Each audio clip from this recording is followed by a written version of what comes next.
Thank you for joining us today. It's exactly 3 o'clock on my clock. So without further ado, I think we will be starting. Hello, everyone, and thank you for joining us for part 2 of the Access to Knowledge for Development Center's 10th annual workshop. My name is Nadine Weheba, and I am A2K4D's Associate Director for Research for Global Networks. So just to give you a quick recap, the overarching title of our 10th annual workshop is Beyond COVID-19, Data, AI, and the Future of Work, Global Issues and Local Challenges. Today's webinar is titled Visualizing Innovation, Tracing Data Blind Spots in Egypt. And before I move on to our welcoming remarks and introducing our speakers today, please allow me to go through a few session logistics. Okay. So today's webinar will be recorded. I hope that's okay with everyone. Once we start, we will mute all participants. And please kindly stay on mute and camera off throughout the session. Our panelists, speakers today, are able to mute and unmute themselves at any time. Please write all your questions in the Zoom chat box to everyone, not speakers, privately, or as comments on the Facebook live stream, or tweet to the webinar hashtag A2K4D10. Panelists, of course, please keep your videos on if that's okay. And in terms of Q&A, we will have a Q&A session as the last part of this webinar, and we will make sure to respond to as many questions as possible then. The webinar duration is 60 minutes, and the last 10 to 15 minutes will be allocated to Q&A. All right. Okay. So, and now moving on to our session's topic and our speakers and a few welcoming remarks from our founding director. And let me just give you a quick overview of the session's topic. So, understanding the intricacies of innovation and innovation activities in the Global South has been a long-standing area of research here at A2K4D, through which we are proud to have partnered with several local, regional, and global partners on different projects on innovation throughout the years. And we are fortunate to have some of our colleagues and friends from our different partnerships as speakers today. But first, I'll pass on the mic to our founding director, Dr. Nagla Rizk, who will say a few words. Please go ahead. Thank you very much, Nadine. It's a pleasure to be here with everyone. I'm very happy to be welcoming you to our webinar today. I'll just take a few minutes to speak about A2K4D and to frame our webinar in our broader research area. The Center, Access to Knowledge for Development Center, was established in February 2010 and is housed at the AUC School of Business.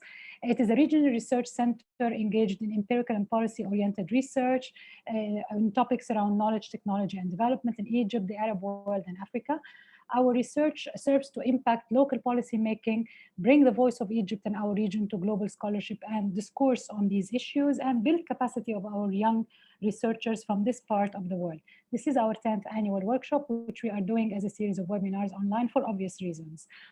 This particular session focuses on the innovation theme that we work on with various partners. So this is a chance to welcome all speakers and to thank Nadine for her, for hosting this session.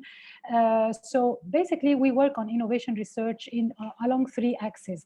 First, our work with the Open Africa Innovation Research Network, of which we are the North African hub. We look at, this is one research track within the network, when we look at innovation metrics and trying to, with research towards alternative measurements, alternative metrics for measuring innovation in the Global South, Egypt and Africa in our context. I'm very proud to have hosted Professor Eric von Hippel from MIT to speak to us about user innovation, invisible innovation. And under this umbrella comes our second track, which we work with our esteemed speakers and the Egypt's Academy of Scientific Research and Technology on research titled Understanding Egypt's Innovation Data, Score and Rankings for Development, which basically looks at global innovation metrics, the Global Innovation Index, and tries to deep dive into the blind spots, and more on that during today's session. Last but not least, we do research on capturing invisible innovation in Egypt under the umbrella of AUC's Alternative Innovation Measurement Lab, which we have created. So there's Open African Research, the Academy of Scientific Research and Technology, and AUC's Alternative Innovation Measurement Lab. This session provides the voice of Egypt in the Arab world and Africa, and we zoom in on Egypt to really look at the blind spots in Egypt's data. It is important for us for me actually, to acknowledge the generous support of the Egypt's Academy of Scientific Research and Technology, AUC's Centennial Lab initiatives, supporting our Alternative Innovation Measurement Lab, through the Office of the Associate Provost for Research, Innovation and Creativity. And last but not least, Open African Innovation Research Network, supported by Canada's International Development Research Center and Social Sciences and Humanities Research Council of Canada. My thanks are due to AUC School of Business and the A2K4D team.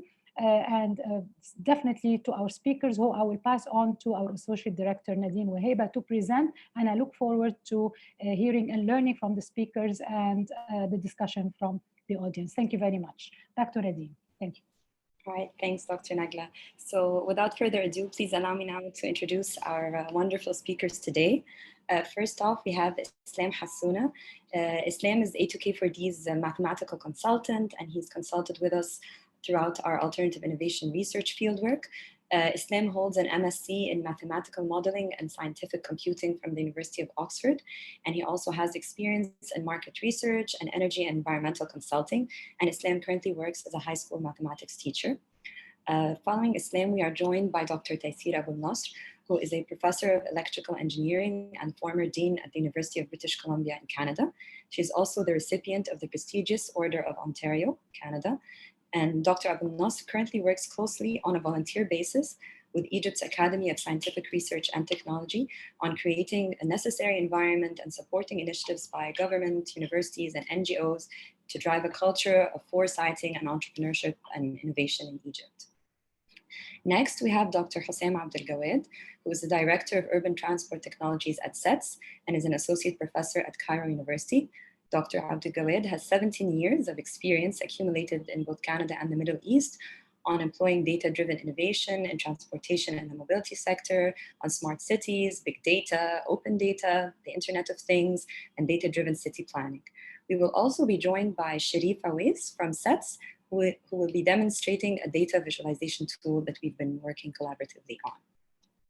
I also ask my speakers to kindly stick to the allocated time so that we can have a fruitful Q&A discussion at the end of our webinar. And without further ado, I will ask Islam to speak to us about our joint work on alternative innovation, both in Egypt and in Africa. Hello, and I would like to thank A2K4D very much for inviting me in their 10th annual workshop. I'm sorry my camera is not working for some reason, so I will have to do this without the camera. Sorry for that. Now, I will be giving a brief overview of the Innovation Activity Index and the Innovation Activity Survey research that we have been carrying out in A2K4D. And I would like to start with discussing the motivation behind this project, behind this research. So there are two main purposes for developing an index. The first purpose is to gather attention or to shed a spotlight on some phenomena. The second main purpose is to inform policymakers that would like to improve this phenomena in order to, especially relative to other economies around the world. Now, indexes achieve these purposes by quantifying abstract or complex ideas by breaking them down into countable components. So for example, you have the Global Competitiveness Index. It takes a vague idea like competitiveness, and it breaks it down into specific components that you can target in order to improve. For example, another example obviously is innovation, also, which is a very vague framework to someone that's not really an expert in innovation. An index would break down innovation into specific components, and that can inform policymakers of how to improve innovation. Now, every index is structured according to some conceptual framework of whoever is developing it. So the Innovation Activity Index breaks down the idea of innovation activity into the conceptual framework of A2K4D. Now, the most prominent index for innovation is the Global Innovation Index. And the Global Innovation Index has some problems. One of the problems is that it measures innovation through published data. So for example, the Global Innovation Index would like to see how many new products or processes have been developed in a country through a specific time period. So it goes and counts the number of patents that have been granted. If the Global Innovation Index wants to see how many, so the extent of development of new knowledge, so they will go and count the number of published papers. Now, what we are saying at A2K4D is that there can be development of new products or new processes without granting of patents. There can be development of new knowledge without necessarily publishing scientific papers. And this idea is especially relevant in economies with weak regulatory intellectual property framework or poor academic research. Now, I would just like to note that these are not the only metrics that the Global Innovation Index uses in order to measure new products or processes or knowledge, but this is the type of data that they use. And actually, the Global Innovation Index, in their latest report, acknowledged the problem of the lack of coverage of unrecorded data. And the Global Innovation Index report, I think, is a very nice report for the amazing information that is included in it, actually. And it's really worth a read or flipping through it once a year, at least. Now, so which gets me to the Innovation Activity Index. Now, the Innovation Activity Index aims to quantify this unrecorded innovation activity, which we will be calling informal innovation. Also, it aims to quantify the usually recorded innovation activity, which I will be referring to as formal innovation. Now, this project is actually as ambitious, as tricky as it sounds. It's really such, it's considered to be, I think, cutting edge in innovation research.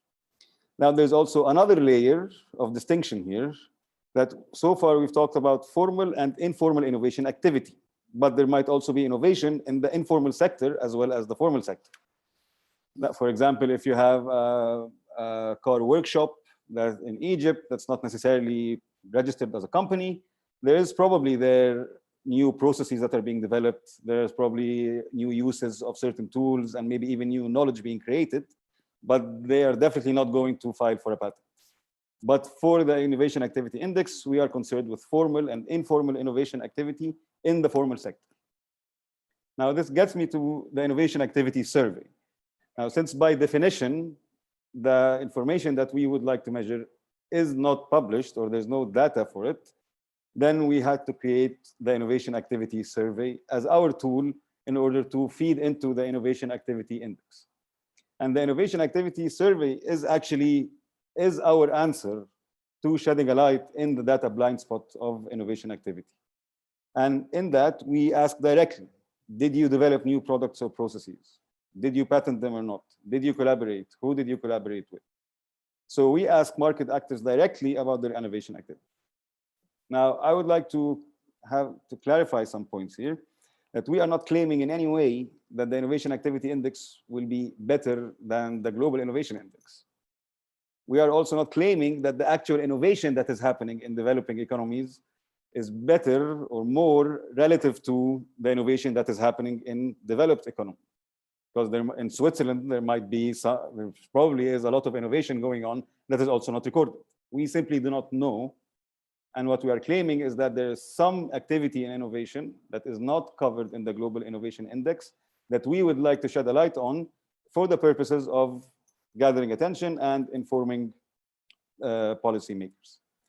Now, in fact, there are some problems with basing an index entirely on a survey. So the Innovation Activity Index also has some of its problems. So for example, in the Global Innovation Index, only 4 out of the 80 indicators that are used to calculate the final index are based on surveys. There's another 20 or so indicators that are based on other indexes, which are partly based on surveys. But the rest, that is based on published statistics or what they refer to as hard data. So what I'm trying to say here is that the Innovation Activity Index and the Innovation Activity Survey are not the silver bullet that will solve this problem once and for all. This actually, I would expect that as they develop further, there will be obviously some amendments and the Innovation Activity Survey will evolve further. And as the index itself develops, there probably will be some inclusion of hard data or published statistics, at least for the formal innovation aspect of it. So another in fact, also another thing that the Innovation Activity Index has, which is actually a bit broader than the innovation activity. Sorry, another aspect that the Global Innovation Index has that is a bit broader than the Innovation Activity Index that we are trying to develop is that the Global Innovation Index actually measures a much broader range of innovation environment. The Global Innovation Index has 7 pillars, measures institutions, human capital and research, infrastructure, market sophistication, knowledge and technology outputs, and creative outputs. While the Innovation Activity Index has a much narrower focus on innovation activity through its 3 pillars of collaboration, human capital, and knowledge governance. So this actually is, for me at least, is it's a very exciting research. And part of the reason that it's very exciting is that it's very multidisciplinary. So you gather expertise from economics to the private sector to, of course, mathematicians and statisticians. And actually, there are dedicated research centers.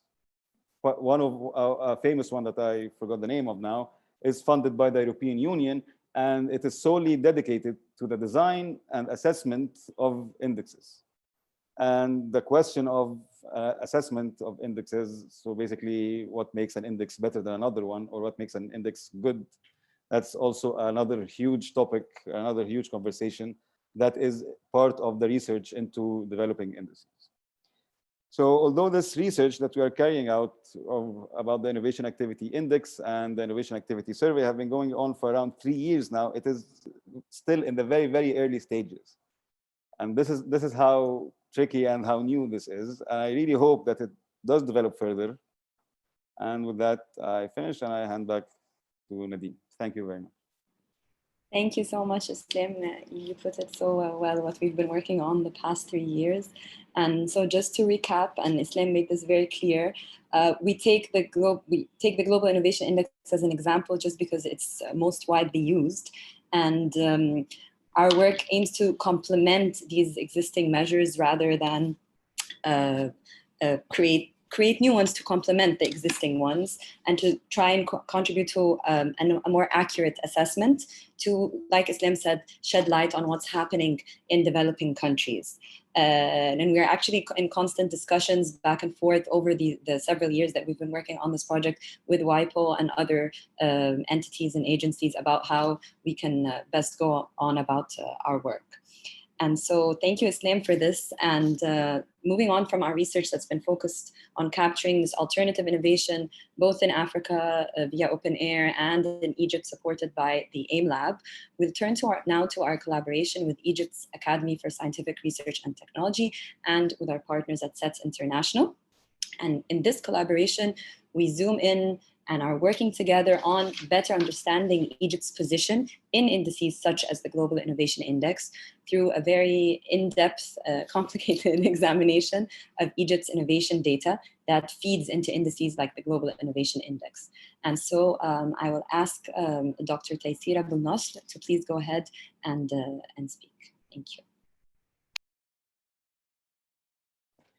Thank you very much, Nadine, and thank you, Islam, for the introduction, because it really sets the grounds for what I'm talking about.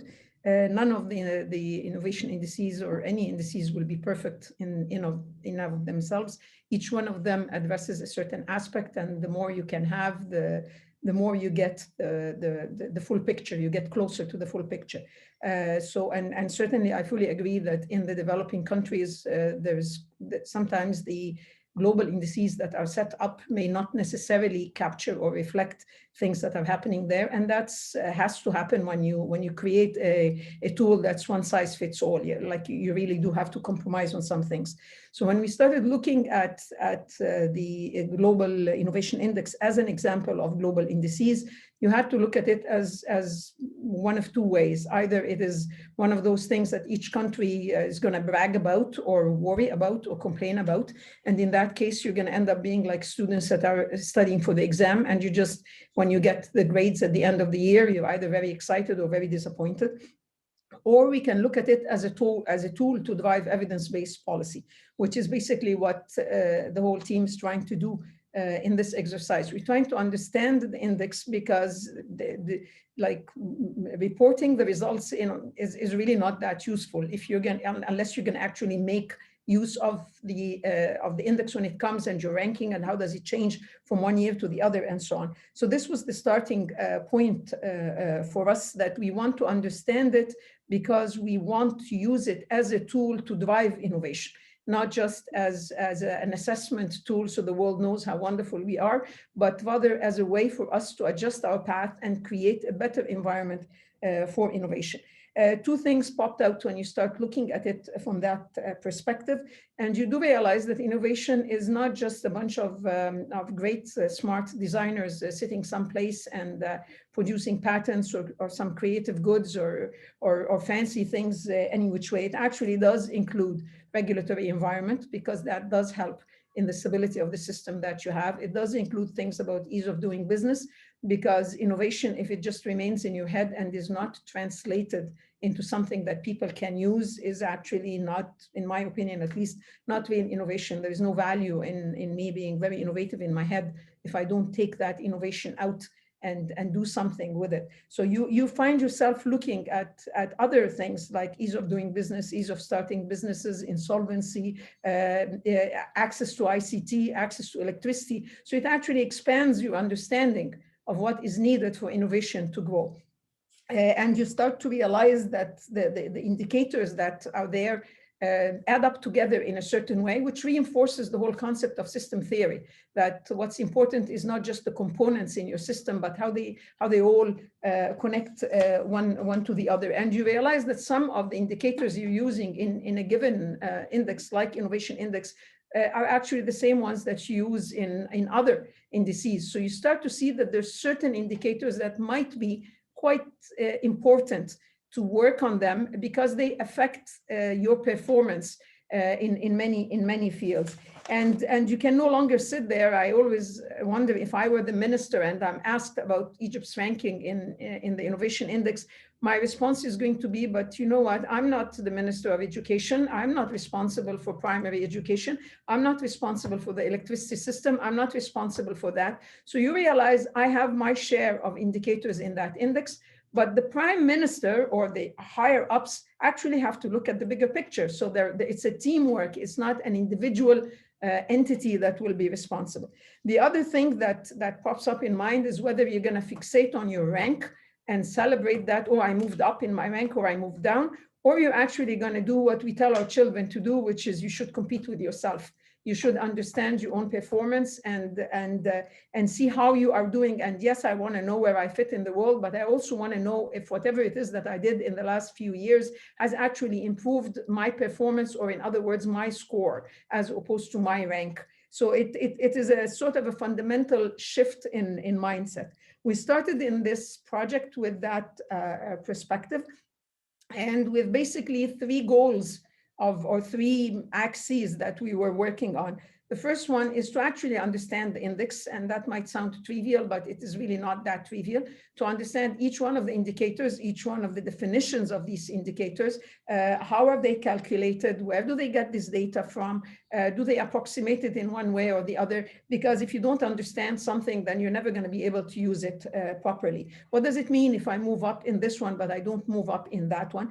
The realization that some are surveys, some are quantifiable data, and some, as I said before, are simple indices that you grabbed from another index and put in here. And there is a huge difference between what do you do when based on numerical data your performance is not good, and what do you do when based on a survey your performance is not good? Because hard data is hard to debate. What we can do is confirm the other axis that we're working on, confirm the accuracy of the data, the completeness of the data, and the timeliness of which the data is put. So that I can deal with. But surveys, that has a whole lot of subjective issues that are incorporated in it. And it could very well be that I'm doing a lot of great work, but that work is not being communicated. And when people are asked about it, they do not report it. So how do you interpret the data of the index is going to vary very much based on your understanding of the details that are in it. So the first thing we set out to do is to understand the different indicators in the index and the differences between them and how they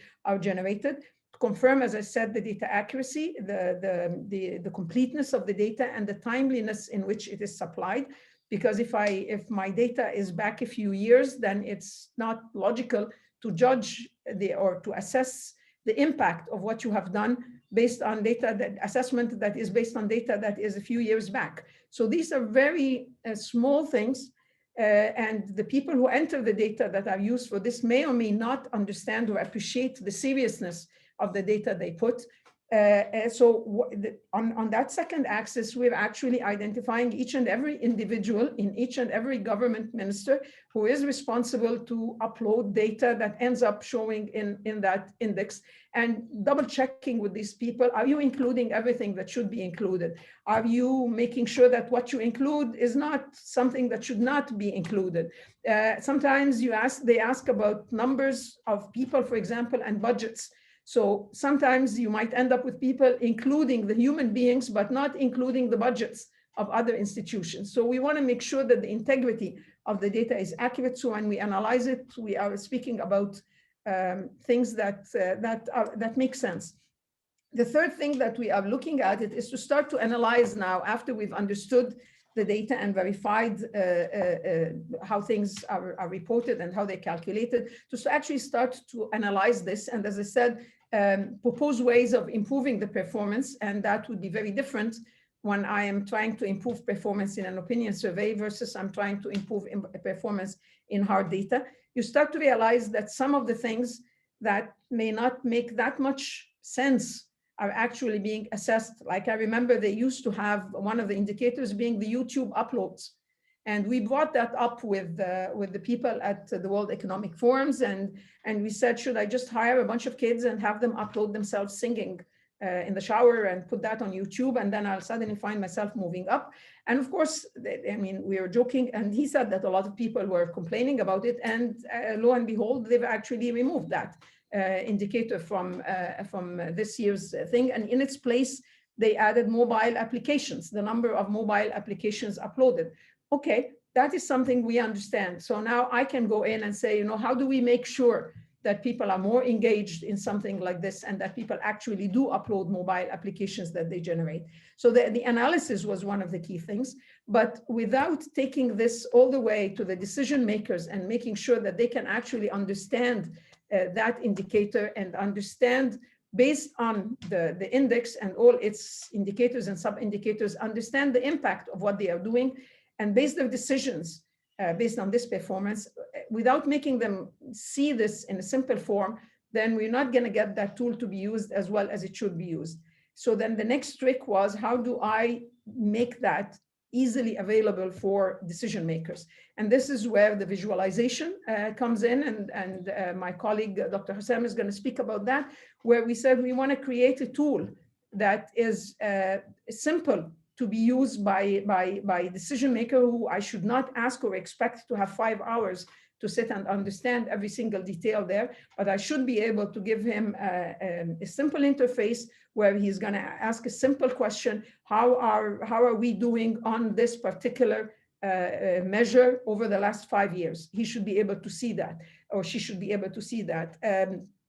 Okay, did we move down because our performance became worse, or is it that other countries have become better? So you start playing around with the data and playing around with what is happening now, as well as the what if scenarios, so that you can start to truly benefit from the data that is collected in that index, and use it to drive your own policies and measure the impact of your policies. I hope I did a good introduction for you, Dr. Hossam. Excellent introduction. Thank you, Dr. Tyseer, for this excellent overview of the project. And like Dr. Tyseer said, Dr. Hossam and the team from SETS will now be talking to us more about these efforts to create this tool to demonstrate all these very intricate relationships between the different data sources that feed into the GII. So Dr. Hossam, please go ahead. Thank you, Nadine. Thank you, Dr. Nagla. Thank you, Dr. Tyseer. And thanks also Islam, for making my life easier, basically, in this meeting. Very delighted to be here.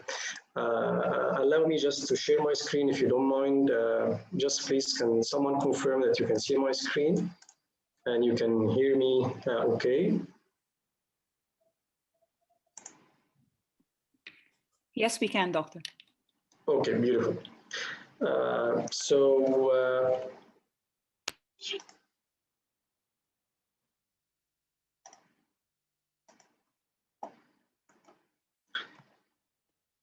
So today, basically in the next 5 to 10 minutes, I'll talk specifically about how can we visualize innovation data, and particularly focusing on the Global Innovation Index. This is something that we have been collaborating on with the A2K4D and also the Academy of Science, Research and Technology. And on that particular presentation, I'll shed some light on the GII, as I mentioned earlier on. So without further ado, GII, as you probably know, it's basically an index to help us all understand some insightful information about innovation when it comes to taking proper decisions. How can we make improvements in our performance and making informed decisions and policy making action? Mindful of that GII comes as a number annually, actually, for many countries around the world. The details on this number, how it is calculated, is quite actually sophisticated. In fact, if you want to get into the details. So for those of you who doesn't know too much about the GII, I just added one slide here to tell you basically GII numbers. It's basically almost 13 years old. It has been first introduced in 2007. As of last year, actually, it includes around 129 countries or economies. It is based on two main sub-indices. One is called input and one is called output. And these inputs and outputs are basically based on 7 pillars. These pillars could be institutions, human capital, and research, and so on. And then it is based on these pillars, or 7 pillars, are based on 20 sub-pillars. And these 20 sub-pillars are based on 82 indicators. And actually, these 82 indicators are based on 84 variables that gets into a lot of equations. So just looking at these numbers, that tells you that really the GII number that we look at every year is not just a straightforward, simple number that we take for granted. It has a lot of information behind it. And in fact, it has a lot of math as well, as Islam noted earlier. Specifically in Egypt, the GII data that we have actually comes from 25 data sources. We'll talk about that in a minute. And it has 3 data types: hard numeric numbers and composite and survey data, as noted also by Dr. Tyseer. And there are 2 main local ministries actually that kind of feed into these data sets. Just to tell you what is this visualization about, is basically what we wanted to do is really understand from the most left, the GII, and how it actually is being calculated all the way down to the local offices in Egypt in particular, and who are the contact personnel that actually provide this information and this data. If the most right data set on the contact person data or offices is not right, then the GII data or the GII score or rank is not right too.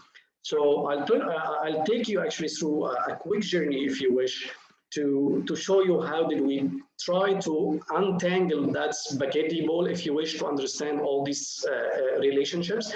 So from the beginning, you got like the GII, and then the GII is feeding into 2 sub-indices, and then this sub-indices has 7 pillars, and then the 7 pillars have 21 sub-pillars, and then we have 82 indicators that are actually coming from 25 data sources.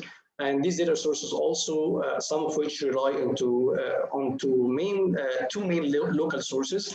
And these 2 main local sources actually comes from 2 offices, and there are some people who are responsible for this in Egypt.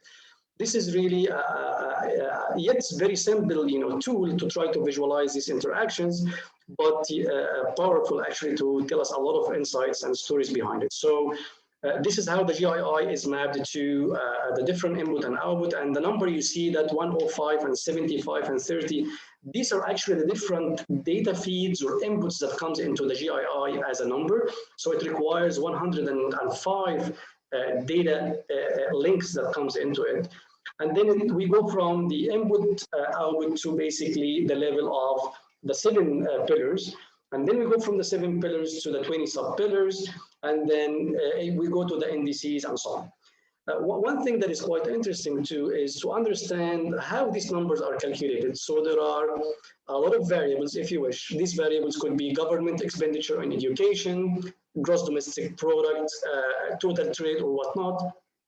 And whether you like it or not, there are actually some mathematical representations there that feed into this data. So understanding, what if we change or we enhance our GDP, how would that impact the GII is really something that we are interested in, and the tool actually will enable us to do so, as will be demonstrated in a second.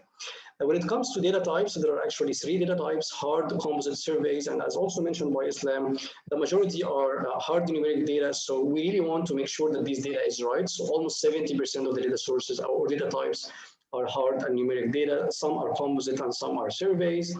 And this actually comes from different 9 categories of sources. Some of these are information providers.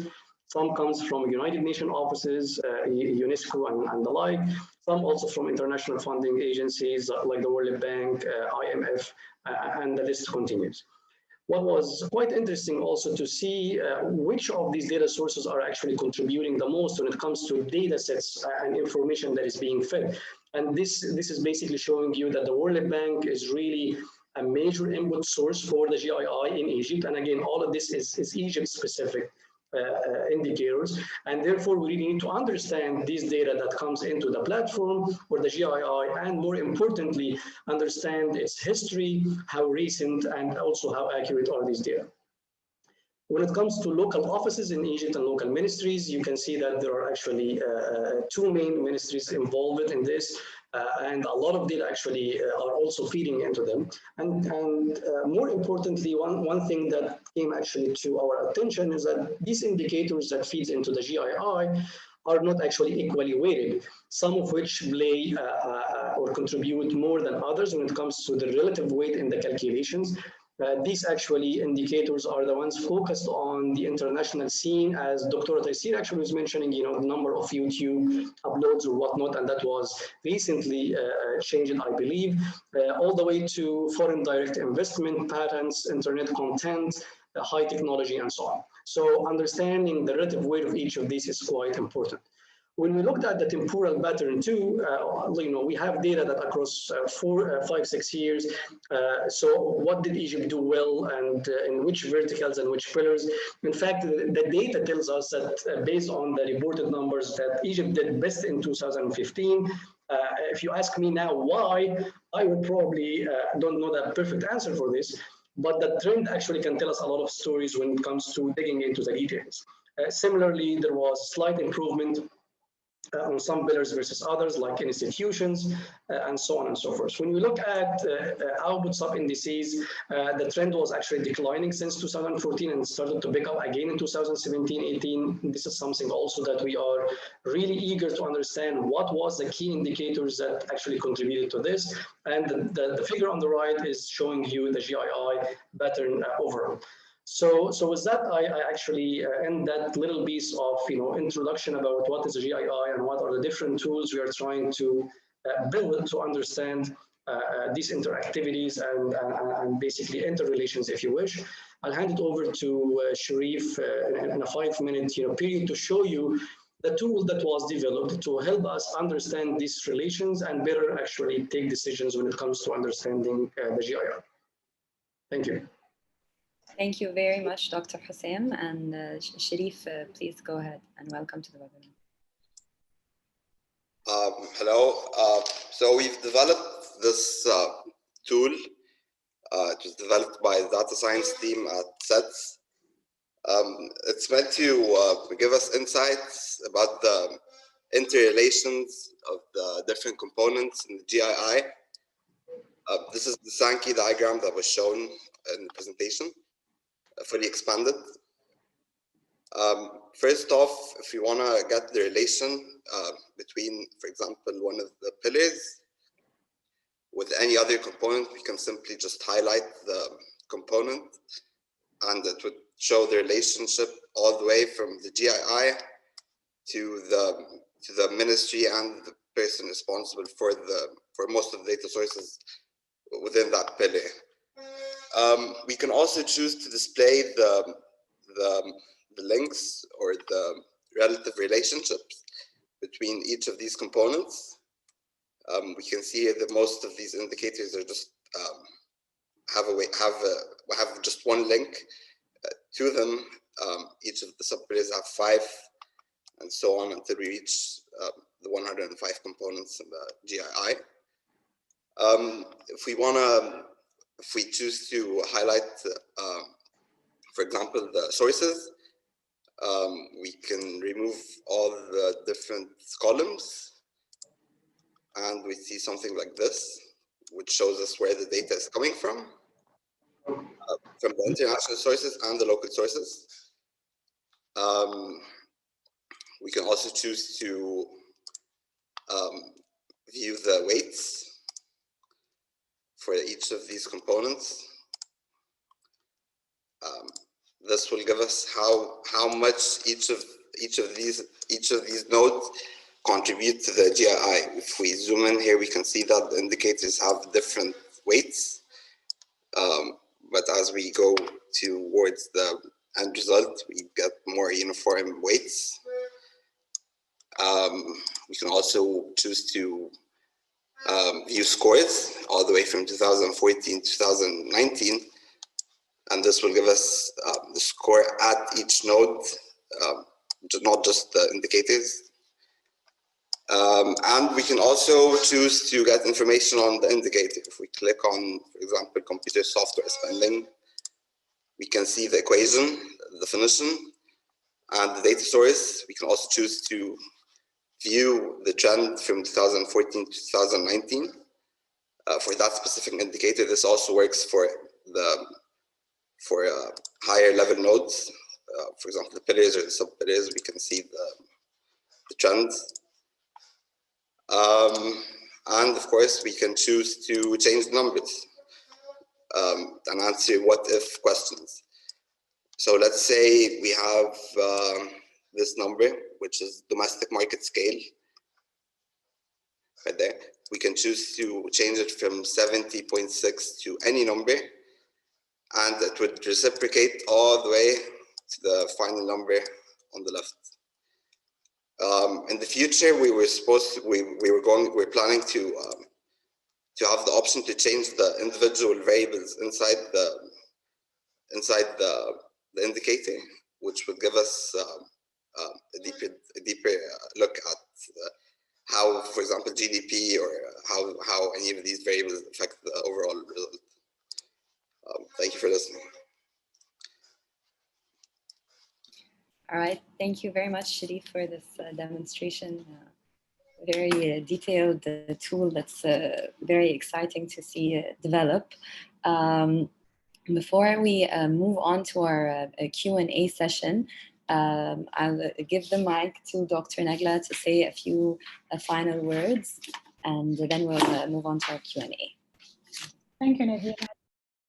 Minutes to thank our speakers, Dr. Hossam Abdelgawad, Dr. Tyseer Aboulnasr, and Islam Hassouna in no particular order, but I'm really grateful of how you shed light on the different tracks that we are working within this project with the objective of capturing innovation, highlighting blind spots that are not captured in innovation measurements in general, and taking the GII as a clear example, as it's the most widely used indicator of measuring innovation. So I'm very grateful for your presentations, and I just want to say a few words of thanks, and I'll pass it on to Nadine to moderate the Q&A. Thank you so much. All right, thanks, Dr. Nagla, and thank you to all our speakers. It's been a great discussion. Let me see. We have a number of different questions. I think if we have a first quite straightforward one from Zoom. Someone is asking what tool was used to create the Sankey, I think it's called the Sankey diagram. Sharif, if you'd like to let us know what is this tool or what is this software? Yes, It's a web application, and the module used for the JavaScript was D3. It's a visualization tool to graph different charts. Yeah, that's it. All right. Okay. Thank you. And if I may so, add, Nadine, there yes, are go other ahead. like visualization, tools that we have developed as part of this, and some people might prefer to see one versus the other, depending on what is the level of detail that they are interested in. But all of which, as Sharif mentioned, are Java-based kind of tools. All right. Okay. Thank you. Thank you for clarifying that. So we have a question regarding data biases, and the person is asking. So, do you think that these should qualitative measures supplement these quantitative measures to better understand the realities on the ground? Like we've seen here with the GI, from what I understand, and we've seen here with the GII. Lots of detail. It seems to be quantitative numbers. I know that some of it relies on surveys, but if our panelists could let us know what their opinion on this, like what do you think the role of qualitative measures should be?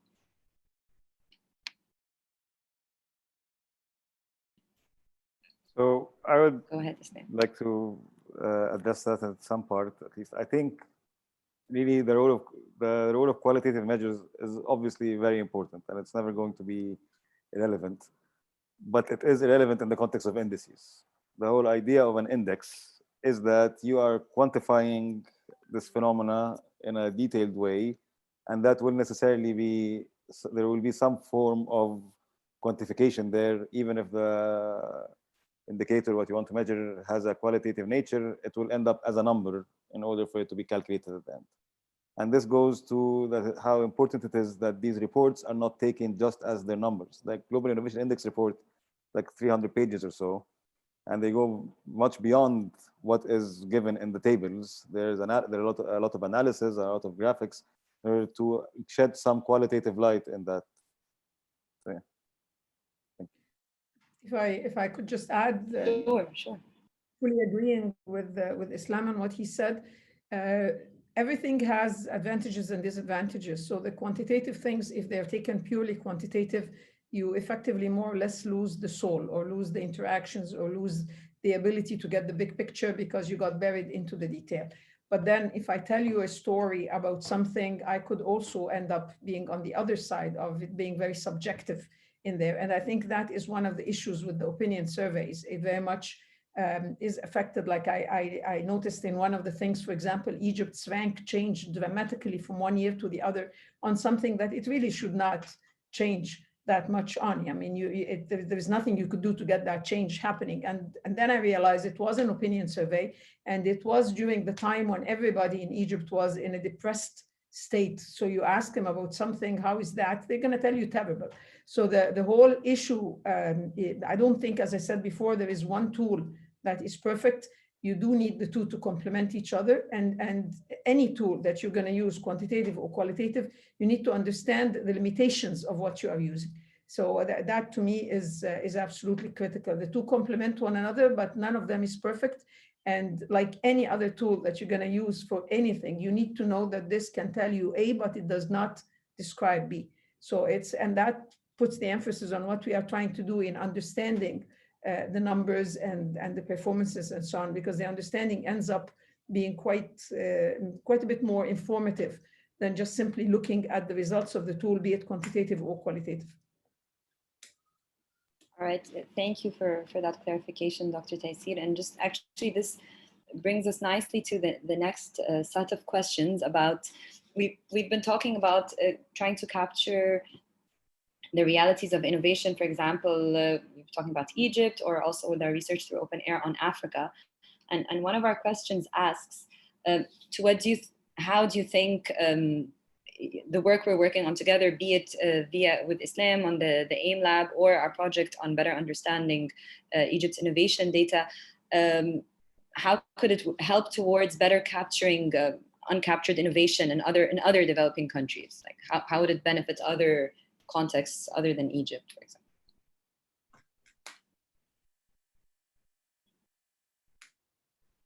if I can Sure. have an Yes. input here. So Go ahead.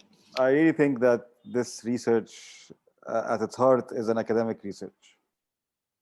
And for me, at least, the goal of it, and I think as with most academic research, the goal is really curiosity and developing this. The goal is innovation, really, for its sake, in this, for developing the index and the survey. However, it might, of course, help innovation in developing countries and developed countries. We hope that it will simply have a more objective measurement of the type of innovation there, which will shed some light on what needs to be improved and how to allocate resources in a more efficient way if policymakers would like to improve innovation. If I may add, Nadine, just quickly on this, while I do agree on the statement of Islam, this is something that always, we scratch our head a lot when it comes to looking at the GII and how the data is calculated. But if we look at it, if we set a target, let's say that Egypt has a plan to improve the GII, with a certain target, then the question comes, and maybe also Dr. Tyseer, if you want, you can shed some light on this. On what are the areas that we can and we should actually improve on to make sure that we are achieving this target? One thing or one tool that can help us at least, get there is through understanding these details. It's really an optimization problem. If you look at it mathematically, you have got, your set of variables, you have got, a target that you wanted to optimize for. But the question is, if I change the GDP, if I improve in my GDP by X, amount or by percentage, how would that actually impact the GII? Should I focus on something else? Should I even be better off tweaking my data to make sure that it is actually measuring reality, not just being taken from off-the-shelf studies or some opinion surveys that, yes, they are needed, but more importantly, the way these surveys are done, statistically, representing the population or whatnot, this is like opening tons of questions. Trying to understand and uncover some of these insights will at least help us answer some of these questions. So that's just my 2 cents here. Thank you very much, Dr. Hossam. I'll just add, yes, go ahead. Person who spent their entire life in academia, and as an engineer, I've come to the realization that the purpose of the existence of academia is to actually serve society. So the academic curiosity is critically important to drive you to do the research, but if we don't keep reminding ourselves that there is a purpose for that research, and particularly in developing countries, we don't have the luxury of doing things just because we want to know how they work. We really, the priorities are so urgent that there has to be an end that we are looking for, even if it's after 500 years. So for me, as very different from what Islam said, no, this is not an academic exercise. It is 100%, it's an exercise that is targeted 100% at policymakers to help them understand the tool and understand how to use it, to improve their design of the policies, and to assess the impact of the policies so that they are in doing continuous improvement exercise. And someone was asking, the data is delayed. That is there because indeed you're 1 year behind always, and in many cases they take the average of several years and so on, and that takes us back to the importance of understanding how do they calculate these numbers, so that when I do something that is great and then tomorrow morning it's not reflected in my performance, I understand why it's not reflected and I wait it out. I understand that there is a delay in the system. I understand that not everything I do today will show up tomorrow. So there is quite a bit of importance for understanding all the tiny little details that in that thing, so that I can empower the decision makers to actually use it, to do something with it in the developing countries. In the developed countries, things are moving, innovation is happening. It has become so natural, they don't need a driver for it. But in places like Egypt, there has to be a conscious efforts directed towards how do I make myself better in a particular area. Thank you, Dr. Tyseer, for bringing in that link on the relationship to policymaking. And I think Dr. Negla has a few words as well to that. If the speakers will allow me, I took permission from the moderator. I want to just comment on this because at the heart of what we do is policy-oriented research, and they're not mutually exclusive. So to undertake academic research that is fueled by curiosity and for purposes of academic advancement and contribution to scholarship, this is crucial. But also the beauty of the kind of work that we do is that we can version it to so many purposes. So on the one hand, we are academics, we are researchers, we undertake academic scholarship constantly, but at the same time, we are also very conscious of impact on policy. And this is an example of what I mentioned earlier about the work that we do, and particularly this project. This is actually an example of a project that can have a multi-purpose. It can serve to impact policy by showing, the areas that need improvement, as Dr. Tyseer quite rightly said. And at the same time, we may end up at the same time publishing in academic journals, as Islam mentioned. There's nothing wrong with that. But at the same time, we are very conscious that we need to highlight areas that need improvement, how policies can impact, how this can impact policy to advance on innovation. And it will so happen that our score will improve, well and good, but the purpose is not to improve the score per se. The purpose is to understand how the score is calculated, so we understand how innovation is perceived, and we see how we can A, better capture innovation that exists, but also B, how we can push the innovation based on our our areas of our weaknesses, where we can actually advance. There's nothing wrong with that. So I think the two objectives are not mutually exclusive, and we work on more than one front. And I thank you for allowing me the space, moderator and speakers. Sure, Dr. Negla. And yes, I think we also have one more question actually about this idea, and I think our panel spoke about this balance between quantitative and qualitative data. And the question is, doesn't quantification ultimately result in overlooking some aspects? So in some aspects of the realities. So would someone like to speak to this? Sorry, Nadine, can you read that again? The question is, or the comment is, doesn't quantification and quantitative basically data ultimately result in overlooking some aspects of the whatever we are studying, in this case, innovation? Well, yes and no. On one side, if you look at the number of data sources that this data has been gleaned from and collected from, you can definitely come to this conclusion. But if you trace the data back to where this data was originated from, that contact person in this, local office or that international funding agency, and then start answering some of the questions that we ask internally in the team, then you might actually get into some of this. Part of the calculations, I don't want to get into a lot of details, but there are actually, the way Egypt is on the map when it comes to the GII, has a lot of information that comes based on information coming from all the countries in the GII calculation. And there are some statistical measures to remove outliers, to see where actually Egypt fits on the GII score and rank. And basically our position on that rank is not really influenced by our own data, but actually is also influenced by what is happening also elsewhere in the global trend. So basically the answer for the question is yes and no, especially when you look at the entire spectrum of where the GII is calculated all the way to the local office in Cairo that is providing this data, or the international agencies that are doing an effort to collect this data.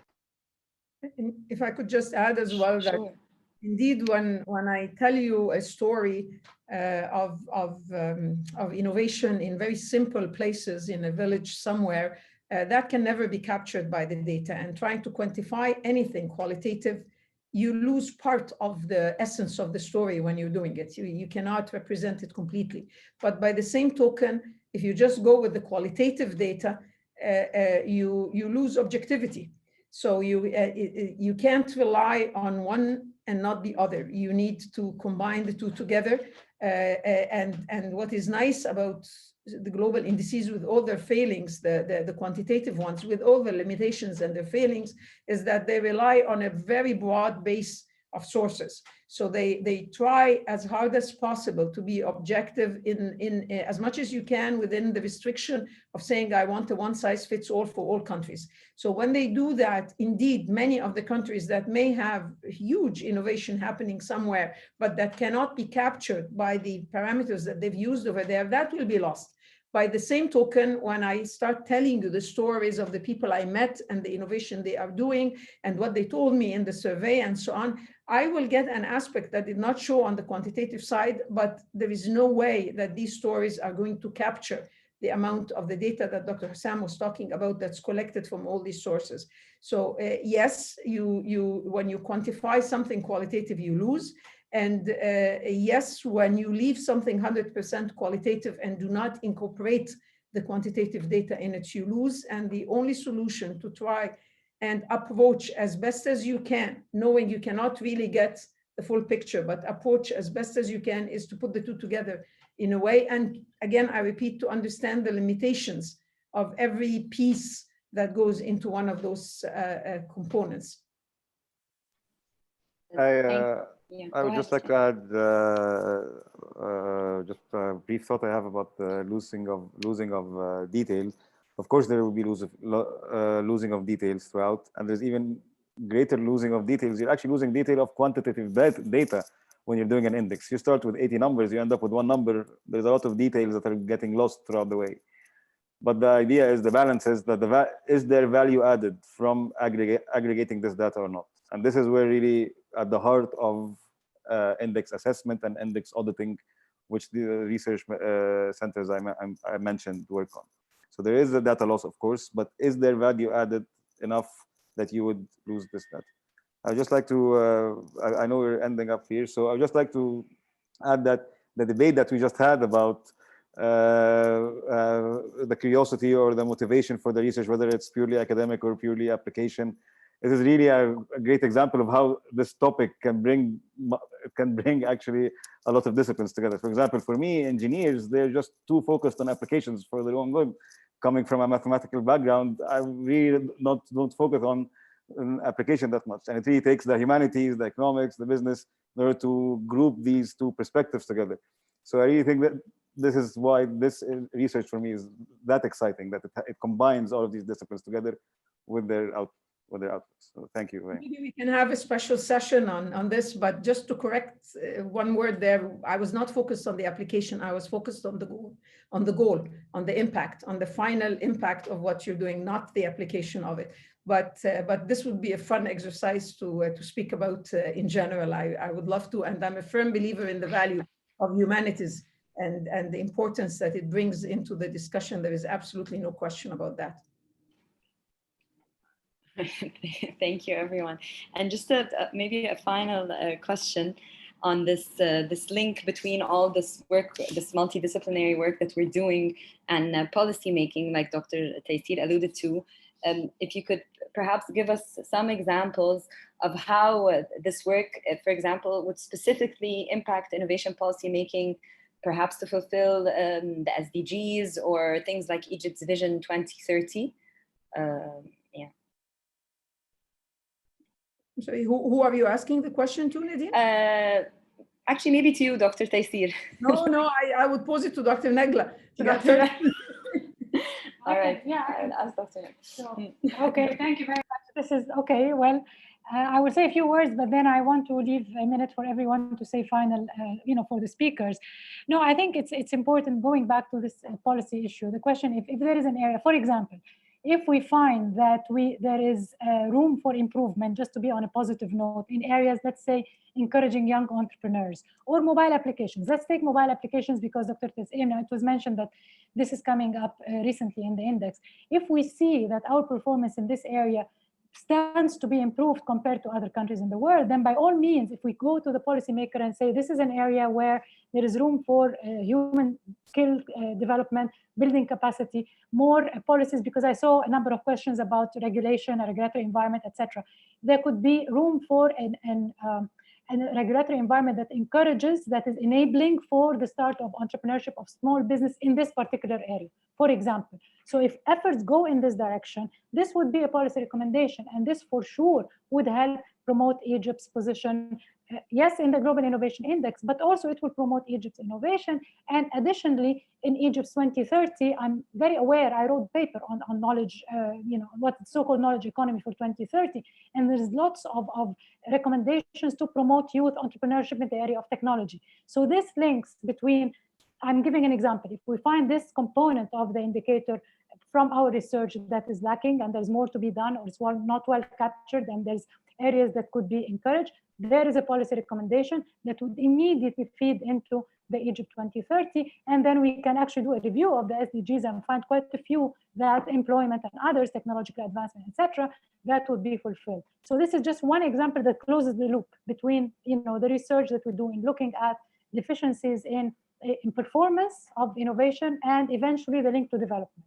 So I don't mean to take up the space of speakers, but I'll pass it to Nadine, and if you'd like to say a few words, I know we're out of time. So it's all right. Thank you. It's all right. Thank you, Dr. Nagla. It's a nice putting it all together. I would just like to ask if my speakers have any final remarks, and of course, would like to thank you all for joining us and to all our speakers.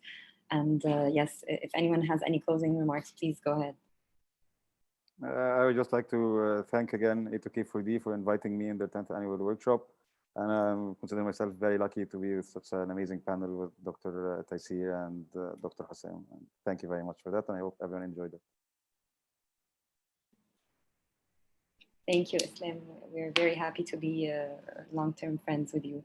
Dr. Tyseer, please go ahead. I'm just going to say that it has been my obsession for many years now, since I came back to Egypt, to actually have someone sit down and understand how these things work, and as I said, what the limitation of each and every one of them is. And if I'm going to have to play that game with the world by participating in these indices, then I might as well understand the rules of the game and understand how to use that game to improve my performance, not just study for the test or improve my ranking, but to actually improve my performance. And that comes from understanding the details of each and every one of the indicators. And if there is something that is uncaptured, that is happening, and it's uncaptured because someone just didn't understand it should be included, then we make every effort to capture that so that the tool is actually reflective of reality. And then we have to take it beyond the point of understanding and actually get it to be used by the people who are making the decision to serve society and to advance the needs of the people, not just go through the exercise of providing the data. Improving society, to me, is the ultimate goal of anything academic that we do. So from this perspective, the research in this area, which is, in my opinion, is really not related to engineering whatsoever, this is social sciences, but this is critical to actually shaping societies and improving the lives of people. And I'm really grateful for ASRT and for AOC and for the team that they are making this obsession of mine come closer to being. Thank you very much, Dr. Tyseer, for getting us obsessed with you about these things. It's very interesting, very important. Dr. Hossam, if you'd like to say a final few words. First of all, thanks a lot for inviting me to this very interesting set of webinars. Actually, I just wanted to say that this project, when we started working together, it was actually supposed to answer a specific question. It even triggered more, and this is really the beauty and curiosity of research. I can tell you that there are 3-4 main areas actually that can come out of this interesting work to expand and actually scale up, if you wish. More importantly, the multidisciplinary kind of work that we are seeing here, we want people actually to work from mathematicians, people who understand statistics, people who understand data science, visualization, policy, planning, social sciences. This is really the beauty of this multidisciplinary kind of work that I'm actually enjoying and honored to collaborate with you and the team. And hopefully also this can bring benefit to all the attendees and audience on this webinar. Thank you so much. Thank you very much, Dr. Hossam. Dr. Nagla, would you like to say anything? Well, I just want to say I'm very fortunate to be working with all of you, Dr. Tyseer, Islam, Dr. Hossam, and of course Nadine and the team A2K4D. I'm really, and thanks are due to the Academy, ASRT, and to our other supporters at AUC and IDRC, Open Air. So thank you very much, and thanks to Nadine for her excellent moderation. Thank you, Dr. Nagla. Thank you to everyone, to our panelists. Thank you for joining us. And to everyone who listened in, thank you for your time. And to my colleagues here at A2K4D. And please follow us on social media and on Twitter and Facebook. And yes, please join us. Actually, we have a webinar coming up in 30 minutes. I want to thank the audience as well. Yes, thank the audience. Yes, everyone who joined us. Yes, and our webinar 3 is coming up in around 20 minutes. So if you're free, please join us. And once again, thank you all very much. Have a lovely evening. All right. Thank you. Bye. Thank you.